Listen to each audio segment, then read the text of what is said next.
and welcome to the first episode of Shalom Y'all. I'm Beth Shulam. I am daughter-in-law to Joseph, wife to Barry, and mother to Joseph the Less.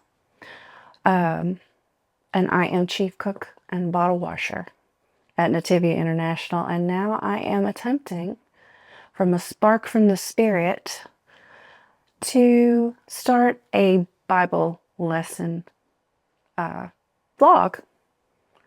But I want to focus on the New Testament and kind of peel away some layers in the New Testament and relate it to the Hebrew Bible. And I'm excited because this is my first time to get in front of a camera. I'm usually the one behind the scenes, but I'm facing one of my biggest fears, and that's being an extrovert. I am an introvert by nature, so all of this does not come naturally to me. So, with your patience and grace, we're going to learn a little bit more about God and Yeshua. And this week, we're going to focus on two mountains. Our text is from Hebrews chapter 12, verse 18 to 24. And when I read from the New Testament, I'm going to be using the Jewish annotated New Testament, and it is the New Revised Standard Version.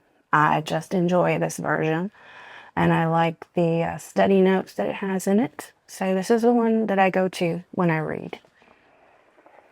So here is Hebrews 12, 18 to 24. You have not come to something that can be touched, a blazing fire and darkness, and gloom and a tempest, and the sound of a trumpet, and a voice whose words made the hearers beg that not another word be spoken to them. For they could not endure the order that was given. Even an animal touches the mountain, it shall be stoned to death. Indeed, so terrifying was the sight that Moses said, I tremble with fear. But you have come to Mount Zion, and to the city of the living God, the heavenly Jerusalem, and to innumerable angels in festal gathering, and to the assembly of the firstborn who are enrolled in heaven, and to God the judge of all, and to the spirits of the righteous made perfect, and to Jesus, the mediator of a new covenant, and to the sprinkled blood that speaks better words than the blood of Abel. The writer of Hebrews begins by saying, you have not come to a mountain that can be touched, that's burning with fire, to darkness, gloom, despair. This is a direct reference to Mount Sinai, the place where Hashem gave the Torah. So let's go back to Exodus 19, verses 16 through 18. You speak to us, they said to Moses, and we will obey, but let not God speak to us lest we die. Moses answered the people, be not afraid, for God has come only in order to test you, and in order that the fear of him may be ever with you, so that you will not go astray. So the people remained at a distance, while Moses approached the thick cloud where God was. Can you imagine that scene at Mount Sinai with fire, trembling, the earth is shaking, there's a cloud of smoke, and God is descending. But the people say, no, we're in such fear.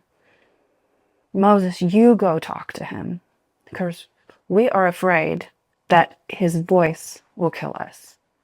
In Jewish tradition, Mount Sinai is the pivotal foundation of God's covenant with Israel.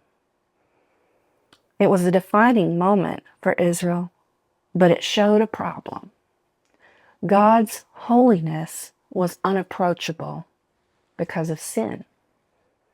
So the people were terrified, knowing they couldn't stand in God's presence without a judgment and fear of death. This sets up a contrast between what the writer of Hebrews is telling us, that we're not standing at Sinai anymore. Something better has come.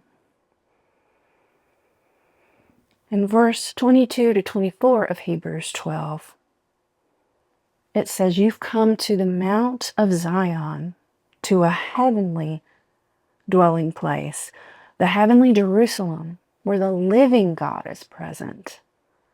And angels are there in festal gathering," which means they're having a party. They're excited. They're joyful. So what's different about Mount Sinai? Again, Sinai is not a place that's welcoming. It's a place of distance and fear. But Zion is a place that welcomes you in. It's a place of joy and a place to dwell with the living God. The heavenly Jerusalem will be the final dwelling place of the redeemed of God. And we see that in Isaiah 2, verses 2 through 3. Here we have the assembly of the firstborn, it says. And this is the body of the Messiah, who's written in the book of life, which you can find in Philippians. And most importantly, we find that Yeshua is the mediator in Mount Zion. And his blood is now what accesses us to the kingdom. Now here's where it gets really powerful. You have come to the sprinkled blood that speaks a better word than the blood of Abel. That's quite an interesting phrase. So let's break it down. What does that exactly mean, the blood of Abel? Well, if you go back to Genesis 4, verse 10, Abel's blood cried out for justice because he was murdered by his brother. But Yeshua's blood cries out for mercy and atonement for sin. Sinai is about distance from God, judgment from God, and atonement for sin. That's perpetual. It never ends. You have to sacrifice animals over and over again to appease God for the sins committed. And that's the system that Israel was under. But through Yeshua's blood, Mount Zion speaks a better word. It says, you're forgiven, you're welcomed, you're part of Jerusalem. You can come near into the kingdom. And you only need Yeshua's blood to do that. God now is accessible to you, where before he was at a distance. So what does this mean for us as believers in Yeshua?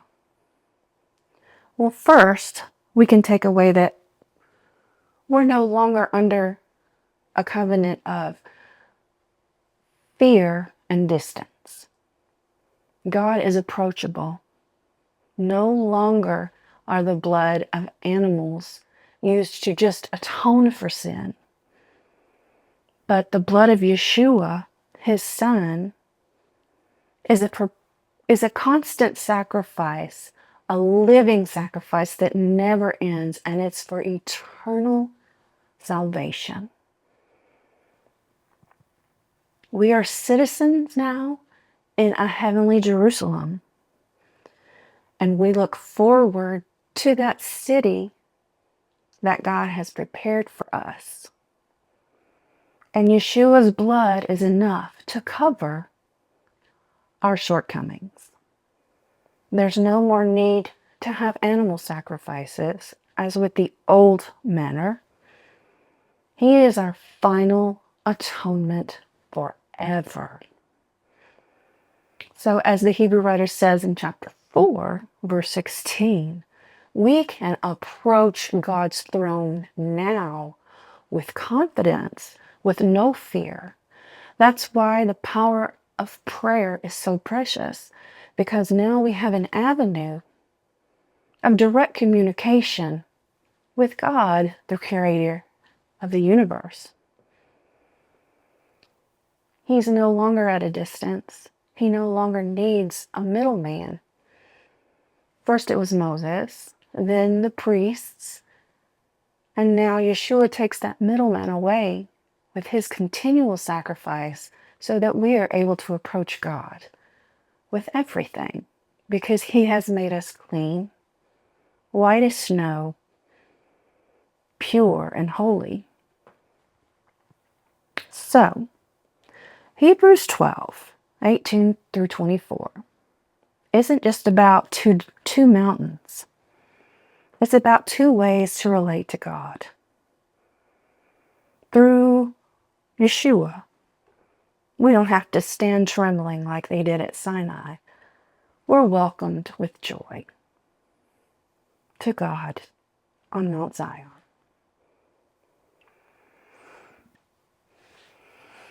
At Nativia International, we have an initiative that we've called the Blue Heart Movement. And one of our goals at Nativia is to bring awareness to anti-Semitism and the horrors that it's playing in the world of Israel and the Jewish community worldwide. So we came up with this idea, similar to the Stand Up for Jewish Hate and the little pins that they provide, but we decided, let's do something a little different. So we came up with the Blue Heart. So if you would like a blue heart to show your love for Israel and the Jewish people, they're free. You just go to www.nativiainternational.org and you can see right on the front page the Blue Heart Movement. And we have two kinds of blue hearts.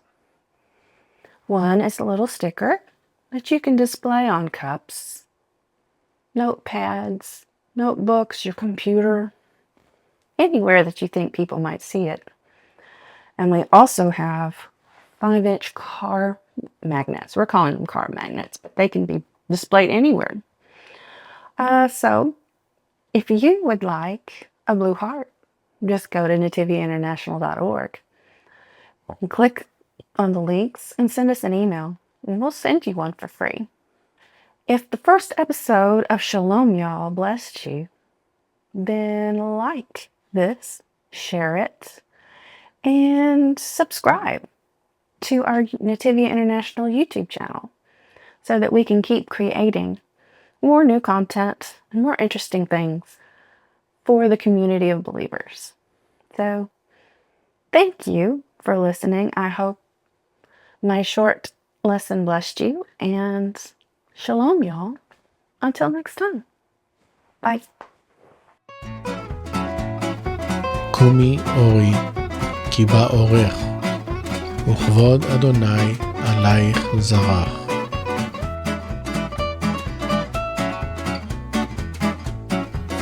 קומי אורי, כי בא אורך, וכבוד אדוני עלייך זרח.